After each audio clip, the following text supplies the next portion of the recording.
Hello everyone, good morning all of you. कैसे हैं आप सब? आई होप सब अच्छे होंगे। और मेरे दिन की शुरुआत सुबह 5:30 बजे से हो गई थी और मैंने अपनी स्टडी 5:45 बजे शुरू कर दी थी। इससे पहले मैंने अपना गर्म पानी करके पिया और उसके बाद मैंने 1 घंटे की स्टडी स्टार्ट कर दी थी। और ये रूम की मैंने लाइट नहीं जलाई हुई है, इसलिए रूम में अंधेरा है, लेकिन मैंने किचन की लाइट से पढ़ रही हूँ। किचन की लाइट मेरी बुक्स पे आ जाती है, इस वजह से उसमें पढ़ रही हूँ। रूम में हस्बैंड और बेटी सो रहे होते हैं तो बेटी को बहुत प्रॉब्लम होती है, वो लाइट जलते ही रोना शुरू कर देती है, कहती मम्मा लाइट बंद करो।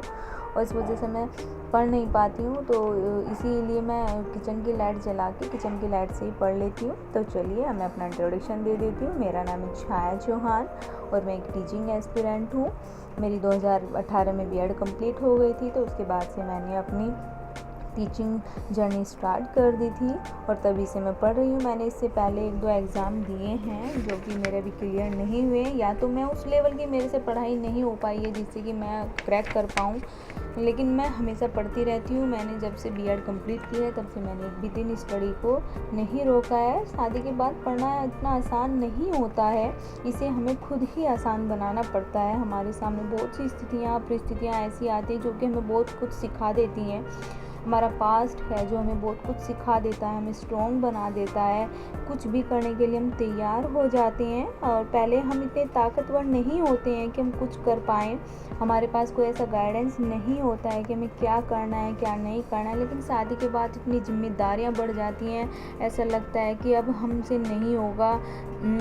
समय बीतता जाता है और ये सोचते रहते हैं कि हमने अपना कितना समय खो दिया है। अब भी समय हम अपने आप को समय को यूटिलाइज कर सकते हैं।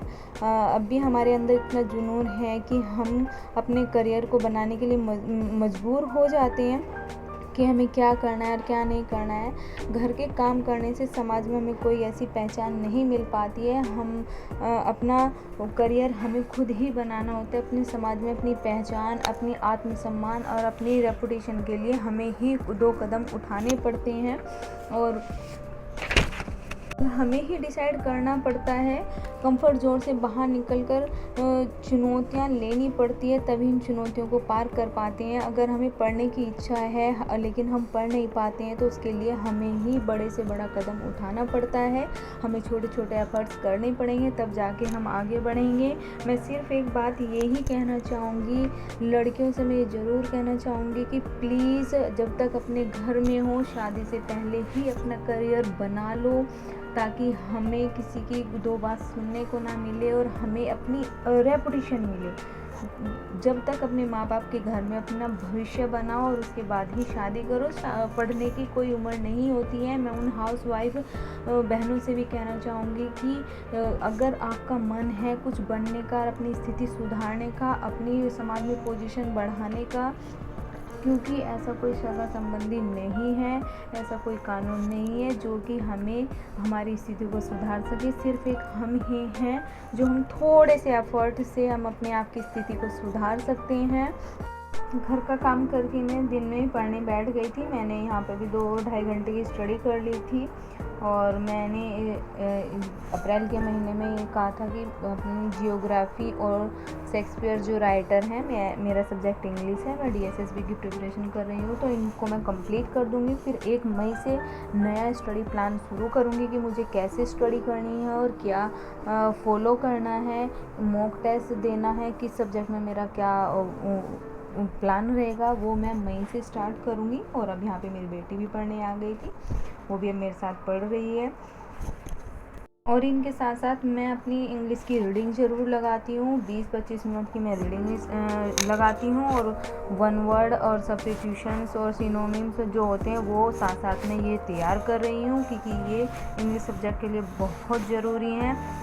और मैंने दिन में 4 घंटे की स्टडी कंप्लीट कर ली थी और 2 घंटे मैंने नाइट में भी पढ़ लिया था। मैं नाइट में मैथ करती हूँ, जो जिससे कि मुझे मैथ बहुत मेरा कमज़ोर है, उसमें मैं अपने हस्बैंड की ही हेल्प लेती हूँ। मैं 11:30-12 बजे तक मैं अपना मैथ कंप्लीट करती हूँ। जैसा मुझसे हो रहा है मैं अपनी तरफ से मैथ के लिए भी कठिन परिश्रम कर ही रही हूँ, लेकिन जो और सब्जेक्ट में मेरा कमांड ठीक है, लेकिन मैथ थोड़ा वो नहीं, इतना नहीं हो पा रहा है। फिर भी मैं अपनी तरफ से बहुत मेहनत कर रही हूँ।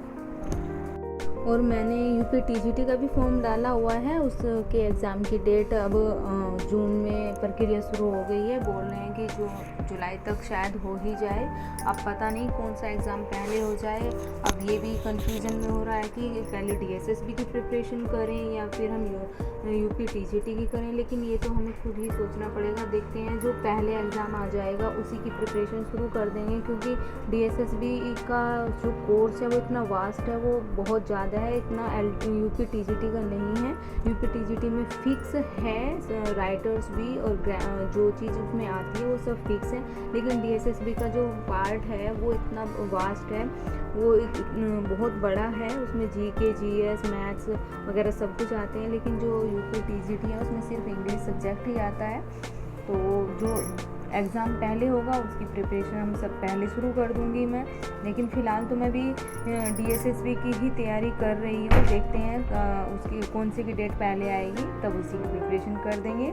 और आप सब भी अपनी स्टडी जारी रखें। ये मत सोचें कि एग्ज़ाम की डेट तो नहीं आई है, हम अभी स्टडी नहीं करेंगे, लेकिन चाहे हमें दिन में 2 घंटे पढ़ना है तो हमें अपनी 2 घंटे की स्टडी डेली रेगुलर रखनी है। चाहे हम 1 घंटा पढ़ें, 2 घंटा पढ़ें या 3 घंटा पढ़ें, लेकिन हमें पढ़ना ज़रूर है। अपनी कंसिस्टेंसी बना के रखनी है, तभी हम अपनी एग्ज़ाम को क्रैक कर पाएंगे। और मैं अपनी स्टडी जर्नी आपसे शेयर कर रही हूँ। आई होप आप सब मुझे सपोर्ट करेंगे। Thanks for watching.